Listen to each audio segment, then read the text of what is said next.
അപ്പോൾ ഇത് ചൂര മീൻ, മരിച്ചിനി, ചോറ്, പൊരിച്ച മീനെല്ലാം കൂടി എടുത്തിട്ട് വന്നതാണ്. അപ്പോൾ നല്ല മഴയെന്ന് പറഞ്ഞാൽ ഇന്നലെ വൈകിട്ട് തുടങ്ങിയ മഴ ഒരു 5 മിനിറ്റ് നിൽക്കും, പക്ഷേ ഇരുണ്ട് തന്നെ കിടന്നിട്ട് വീണ്ടും മഴ. മഴയാണ്, അത്യാവശ്യം നല്ല മഴയുണ്ട്. ഓർഡർ കൊടുത്താൽ സാധനങ്ങൾ വീട്ടിൽ കൊണ്ടുവരും. അപ്പോൾ അവിടെ നിന്ന് കുറച്ച് ബേക്കറി ബിസ്ക്കറ്റൊക്കെ കൂടി കൊടുക്കാമെന്ന് പറഞ്ഞായിരുന്നു. ഡയറ്റിംഗ് തുടങ്ങുമ്പോൾ കഴിക്കാമല്ലോ. പക്ഷേ അമ്മ പറഞ്ഞ് എന്ത് വന്നാലും വേണ്ട, തൽക്കാലം അത് നമ്മൾ ഇടയ്ക്കിടയ്ക്ക് അങ്ങനെ ഓർഡർ കൊടുക്കും. അപ്പോൾ അതുകൊണ്ട് അങ്ങനെ സാധനം ഓർഡർ തൽക്കാലം കൊടുക്കണ്ട, കടയിൽ നിന്ന് വാങ്ങണം, കുറച്ച് സാധനം വാങ്ങിയാൽ മതി.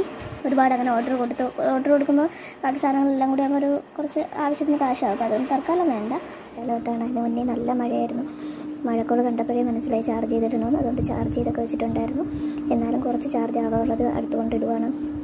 ഇപ്പോൾ കഴിക്കാൻ പോവുകയാണ്. നവംബർ 13.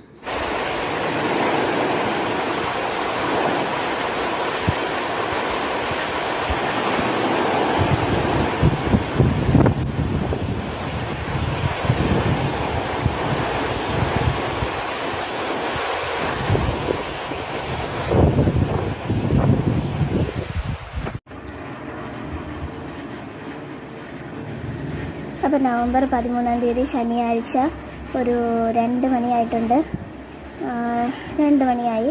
അപ്പോൾ ഇത് ചൂര മീൻ, മരിച്ചിനി, ചോറ്, പൊരിച്ച മീനെല്ലാം കൂടി എടുത്തിട്ട് വന്നതാണ്. അപ്പോൾ നല്ല മഴയെന്ന് പറഞ്ഞാൽ ഇന്നലെ വൈകിട്ട് തുടങ്ങിയ മഴ ഒരു 5 മിനിറ്റ് നിൽക്കും, പക്ഷേ ഇരുണ്ട് തന്നെ കിടന്നിട്ട് വീണ്ടും മഴ. മഴയാണ്, അത്യാവശ്യം നല്ല മഴയുണ്ട്. തുണി ഉണങ്ങാനായിട്ട് ബുദ്ധിമുട്ടുണ്ട്. അപ്പോൾ ഇനി തുണി ഉണങ്ങിയാലേ അധികം ഇല്ല. അപ്പോൾ അത് ഉണങ്ങിയത് അധികം ഇല്ല, കഴുകിയിട്ടത്. അപ്പോൾ അത് കഴുകിയിട്ടിട്ടുണ്ട്, ഇനി കൊണ്ട് വിരിക്കണം. അപ്പോൾ നല്ല മഴയാണ്. അപ്പോൾ ഞാൻ വെറുതെ എഡിറ്റ് ചെയ്യുക, അങ്ങനെയൊക്കെയുള്ള ജോലിയാണ്. ഇന്ന് പോയി ഉള്ളിക്കറി ഉണ്ടാക്കാൻ വിചാരിച്ചിട്ട് ഞാൻ വിചാരിച്ച് അല്ലെങ്കിൽ വേണ്ട നാളെ ഉണ്ടാക്കി വയ്ക്കാം. ഞാൻ കുറച്ച് ഉള്ളിക്കറി ഡയറ്റിങ് അല്ലാത്ത സമയത്ത് സ്റ്റോക്ക് ചെയ്ത് വയ്ക്കും ഉണ്ടാക്കിയിട്ട്. അപ്പോൾ ആവശ്യത്തിന് മുട്ടക്കറിയാക്കി ഏത് കാപ്പിയിലൂടെ വേണമെങ്കിൽ കഴിക്കാമല്ലോ, അതിന് വേണ്ടിയിട്ട്. അപ്പോൾ ഇന്നിപ്പോൾ നല്ല മഴ. അപ്പോൾ ഇന്ന് ഞാൻ ജോലി ചെയ്യാൻ വേണ്ടി പോയപ്പോഴത്തേക്ക് ചേച്ചി എല്ലാ ജോലിയും ഇന്ന് ചെയ്തായിരുന്നു. മീൻകറിയെല്ലാം അവൾ തുടങ്ങിയായിരുന്നു. അതായത് മരിച്ചിനെയൊക്കെ അടുപ്പിൽ വെച്ച്, അതായത് ഗ്യാസിൽ വേവിക്കാൻ വെച്ചിട്ട് മീനിൻ്റെ പരിപാടിയൊക്കെ ചെറുതായിട്ട് തുടങ്ങിയായിരുന്നു. അപ്പോൾ ഞാൻ വിചാരിച്ചു മീനിൻ്റെ പരിപാടി തുടങ്ങിയില്ല, മരിച്ചിനെയും ചോറും ഒക്കെ വെച്ചായിരുന്നു. അപ്പോഴത്തേക്ക് അടുപ്പിൽ വെച്ചായിരുന്നു, അത് വേവിക്കാനായിട്ട് വെച്ച് കുക്കാവാൻ വെച്ചായിരുന്നു. അപ്പോൾ ഞാൻ വിചാരിച്ചു അപ്പോൾ അവൾ മീൻ വെള്ളം വയ്ക്കാമെന്ന് പറഞ്ഞു. അപ്പോൾ ഞാൻ വിചാരിച്ചു ഇന്ന് എനിക്ക് റെസ്റ്റ് എടുത്തിട്ട് നാളെ കയറാം. അപ്പോൾ നാളെ ഞാൻ ജോലി ചെയ്യുമ്പോൾ ഉള്ളിക്കറിയും കൂടി ഉണ്ടാക്കി വയ്ക്കുക. അപ്പോൾ അത് കുറച്ച് ദിവസത്തേക്ക് എടുക്കാമല്ലോ. ഡയറ്റിങ് അല്ലാത്ത സമയത്താണ് ഇങ്ങനെ ചെയ്യുന്നത്. അപ്പോൾ ഇപ്പം നല്ല തണുപ്പ്, നല്ല മഴ, നല്ല ക്ലൈമറ്റ്. തിരുവനന്തപുരത്ത് മഴ തന്നെയാണ് ഇവിടെ. അപ്പോൾ എനിക്ക് ഭയങ്കര ഇഷ്ടമാണ് മഴയും. മഴ വരുന്നതിന് മുമ്പുള്ള ഇരുണ്ട ഒരു മഴമേഘങ്ങളുടെ ആ ഒരു ക്ലൈമറ്റൊക്കെ എനിക്ക് ഭയങ്കര ഇഷ്ടമാണ്. അപ്പോൾ ഞാൻ ഇതൊക്കെ എൻജോയ് ചെയ്തിരിക്കുവാണ്. പക്ഷേ മഴയിൽ ബുദ്ധിമുട്ടുന്നവരെ കാര്യം ഓർക്കുമ്പോൾ മാത്രമാണ് ചെറിയൊരു വിഷമം. ബാക്കി ക്ലൈമറ്റ് എന്ന് പറഞ്ഞാൽ അടിപൊളി. അപ്പോൾ ഇനി വൈകിട്ട് ബ്രദറുണ്ട്, ചേട്ടൻ അവൻ പോയി സാധനങ്ങളൊക്കെ വാങ്ങിയിട്ട് വരും. ഞാൻ ഓർഡർ കൊടുക്കാമെന്ന് പറഞ്ഞായിരുന്നു. ഇവിടെ രാമേന്ദ്ര എന്ന് പറയുന്നൊരു ഷോപ്പുണ്ട്. അപ്പോൾ അവിടെ ഓർഡർ കൊടുത്താൽ സാധനങ്ങൾ വീട്ടിൽ കൊണ്ടുവരും. അപ്പോൾ അവിടെ നിന്ന് കുറച്ച് ബേക്കറി ബിസ്ക്കറ്റൊക്കെ കൂടി കൊടുക്കാമെന്ന് പറഞ്ഞായിരുന്നു. ഡയറ്റിംഗ് തുടങ്ങുമ്പോൾ കഴിക്കാമല്ലോ. പക്ഷേ അമ്മ പറഞ്ഞ് എന്ത് വന്നാലും വേണ്ട, തൽക്കാലം അത് നമ്മൾ ഇടയ്ക്കിടയ്ക്ക് അങ്ങനെ ഓർഡർ കൊടുക്കും. അപ്പോൾ അതുകൊണ്ട് അങ്ങനെ സാധനം ഓർഡർ തൽക്കാലം കൊടുക്കണ്ട, കടയിൽ നിന്ന് വാങ്ങണം, കുറച്ച് സാധനം വാങ്ങിയാൽ മതി. ഒരുപാട് അങ്ങനെ ഓർഡർ കൊടുക്കുമ്പോൾ ബാക്കി സാധനങ്ങളെല്ലാം കൂടി ആകുമ്പോൾ കുറച്ച് ആവശ്യത്തിന് കാശാകും. അപ്പോൾ അതുകൊണ്ട് തൽക്കാലം വേണ്ട എന്ന് പറഞ്ഞായിരുന്നു. ഈ ഇടയ്ക്ക് അവൻ ചേട്ടൻ ക്യാഷിനായിട്ട് കൊടുത്തത് ഒരു 600 രൂപയ്ക്ക് 1 കിലോ കണ്ടു വാങ്ങിയായിരുന്നു. നോക്കി വാങ്ങിച്ചു കഴിഞ്ഞാൽ അത്യാവശ്യം ലാഭത്തിനുള്ള സാധനവും കിട്ടും. വിലയൊക്കെ അതിൽ തന്നെ കൊടുത്തേക്കും. ഓൺലൈനിൽ ഇങ്ങനെ എന്തോ ഉണ്ട്, ചേച്ചിയൊക്കെയാണ് കൊടുക്കാറ്, ചേട്ടനൊക്കെ. അപ്പോൾ ആവശ്യമുള്ള സാധനം മാത്രം ഞാൻ പോയി എനിക്കുള്ളത് കാണിച്ചു കൊടുക്കും, അവർ കൊടുത്തോളും വീട്ടിലത്തേക്കും എല്ലാം കൂടി വേണ്ടിയിട്ട്. അപ്പോൾ ഞാൻ എന്തായാലും ഭക്ഷണം കഴിക്കട്ടെ. എന്നിട്ട് ഇന്ന് എഡിറ്റിങ്ങും റെസ്റ്റും ഒക്കെ ആയിരിക്കും. നാളെ ചിലപ്പോൾ ജോലി അടുക്കളയിൽ കയറി ഞാനും കൂടി സഹായിച്ച് കുറച്ച് ഉള്ളിക്കറിയും കൂടിയൊക്കെ ഉണ്ടാക്കിയങ്ങ് വയ്ക്കും.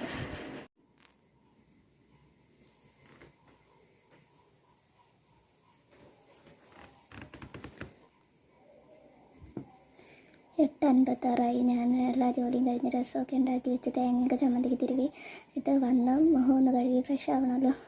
ഫുഡ് എടുത്തിട്ട് വന്ന് ഇന്നലത്തെ പൊറോട്ടയുടെയൊക്കെ ബാലൻസ് ഉണ്ടായിരുന്നു, ചൂടാക്കി എടുത്തുകൊണ്ട് വന്ന് മുഖമൊക്കെ ഒന്ന് കഴുകാൻ വേണ്ടി ബാത്റൂമിൽ കയറി മുഖം കഴുകി കഴിഞ്ഞതും കറണ്ട് പോയി. സത്യം പറയാമല്ലോ, എൻ്റെ നെഞ്ച് കിടുകിടായിപ്പോയി. പക്ഷെ ഞാനത് പ്രതീക്ഷിച്ചതാണ്. കാരണം ഞാൻ എൻ്റെ ബ്രദറുണ്ട്, ചേട്ടനോട് പറയുകയും ചെയ്തു കറണ്ട് പോകുമായിരിക്കും ഇവിടെ നിന്ന്. റെഡ് അലേർട്ടൊക്കെ ഇല്ല, അതുകൊണ്ട് കറണ്ട് പോയി. ഇനി ഇരുട്ടത്ത് കഴിക്കണം.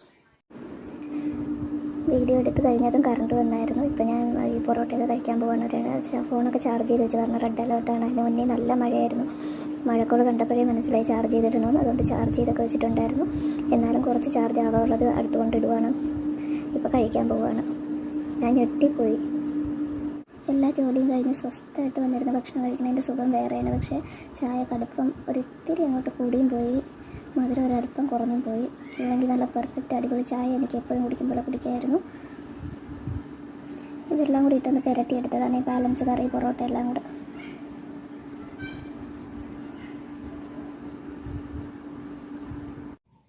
ഇപ്പം വീണ്ടും കറണ്ട് പോയി. കഴിച്ച് കഴിഞ്ഞു, ഇപ്പോൾ കറണ്ട് പോയി. ടോർച്ച് ഓണാക്കി വെച്ചിട്ടുണ്ട്. നല്ല മഴയല്ലേ, കറണ്ട് പോകും എനിക്കത് തോന്നിയായിരുന്നു. ഇതിൻ്റെ ഇടയിൽ എവിടെന്നോ പ്രസംഗത്തിൻ്റെ സൗണ്ട് കേൾക്കുന്നുണ്ട് കേട്ടോ. കറണ്ട് വരിക പോവുക, ഒരു 5 മിനിറ്റ് കറണ്ട് ഉണ്ടാവും, പിന്നെയും പോവും. കറണ്ട് വരും പോവും, കറണ്ട് വരും പോവും. അതാണിപ്പോൾ നടന്നുകൊണ്ടിരിക്കുന്നത്. വരണ സമയത്ത് ഞാൻ ചാർജ് ചെയ്യും.